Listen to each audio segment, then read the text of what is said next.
Hello and welcome to the Computer Vault podcast where we discuss the history of computers, computing and IT. I'm Aidan and today's episode we talk about the Amstrad NC100 notepad computer. Released in 1992, the NC100 wasn't exactly a laptop and it wasn't quite a traditional home computer either. Instead, it occupied a fascinating middle ground, a portable writing and productivity machine that tried to combine the simplicity of a typewriter with the flexibility of a computer. So let's rewind to the early 1990s and explore how this unusual little machine came to exist. To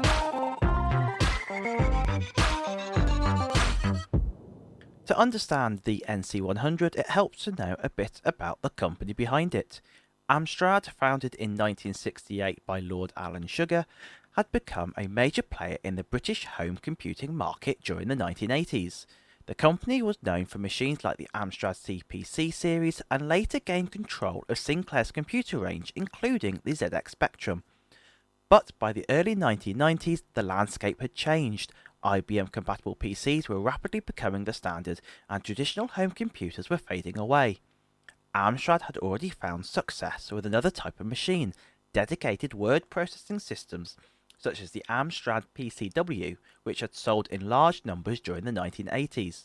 The company understood that many users didn't need a full computer, they simply needed an affordable device for writing and productivity.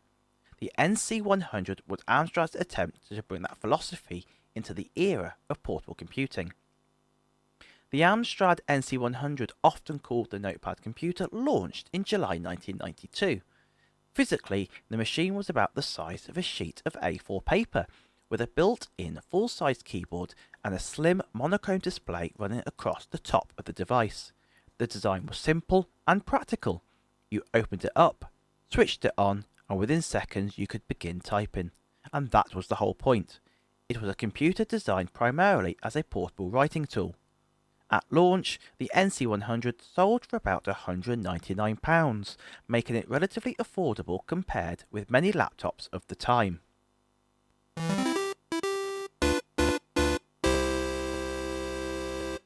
Under the hood, the NC100 was very modest, even by early 1990 standards.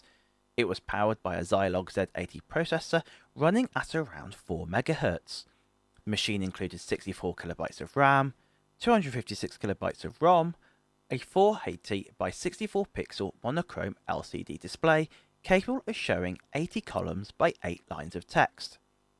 Compared to contemporary laptops, these specifications were extremely modest. For example, IBM's ThinkPad 700, released the same year, ran a much faster processor and included megabytes of RAM. But the NC100 wasn't trying to compete with full laptops. Instead, it focused on simplicity, reliability, and portability. And one of its biggest advantages was power efficiency. The NC100 ran on 4 AA batteries, which could power the device for many hours of use. Unlike a traditional computer that required separate software, the NC100 came with several programs built directly into its ROM. These included the ProText word processor, a diary and organizer, an address book, a calculator, a serial terminal program, and a BBC Basic interpreter for programming. The presence of BBC Basic made the NC100 surprisingly flexible. Enthusiasts could write down their own programs and utilities directly on the device.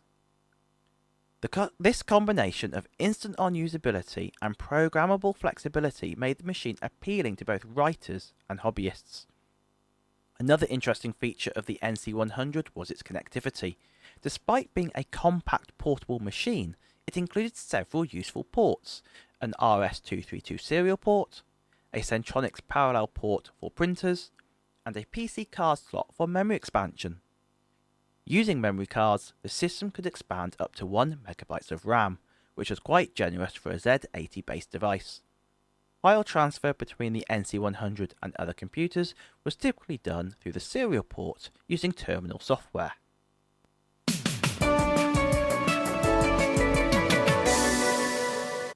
When you first use your new Amstrad notepad computer, don't look for the instruction book. You don't need it. Oh, yeah. Just follow the instructions on the screen. It's yellow and blue. For the diary, Huh. alarm, address book, calculator, and word processor, Press yellow and red. which even corrects your spelling. So it does. In fact, if you can't use it in 5 minutes, you'll get your money back. Just £199.99, the new notepad computer from Amstrad. And that was the NC100 TV advert as broadcast on Sky One in 1992.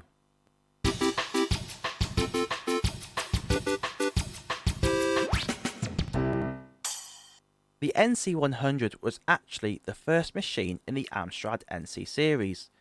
Two additional models followed, the NC150, released in 1993, and sold primarily in France and Italy, had 64KB more RAM and optional external floppy support, and the NC200, which included 128KB of RAM and a built-in 3.5-inch floppy disk drive and backlit display. While the NC200 was technically the most advanced model, NC100 was viewed as superior because of its simplicity and long battery life. The NC100 belonged to a family of portable computers designed primarily for writing and note-taking. Examples include the Tandy Radio Shack TRS-80 Model 100, the Epson HX20, and the Cambridge Z88. These machines emphasised long battery life, instant startup, and comfortable keyboards rather than raw computing power. In many ways, they were the ancestors of today's lightweight productivity devices. The Amstrad NC100 represents a fascinating moment in computing history. It arrived at a time when portable computing was evolving rapidly, yet it deliberately chose simplicity over power. Instead of trying to compete with laptops, it focused on doing a few tasks extremely well, especially writing. And sometimes that's exactly what people needed: a quiet, portable machine, a keyboard, and a blank screen.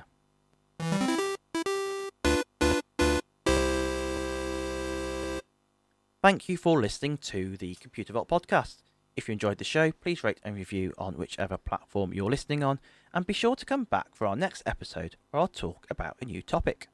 You can also check out my website at www.computervault.co.uk, where you'll find previous blog posts from the podcast episodes and details of my collection, which includes books, manuals, CD-ROMs, floppy disks, magazines, cassette tapes, and some old retro computers too. You can also support the podcast and the collection via the website, where you'll get member-only access to a large digital collection and access to the Postal Loan service, where you can borrow books from the collection on a range of fiction and non-fiction, retro and modern topics. Until next time, leaving you with one of Lord Alan Sugar's iconic quotes: "It's sink or swim," and you've most probably picked up by now that I don't do life jackets, which obviously is second to his most famous quote: "You're fine."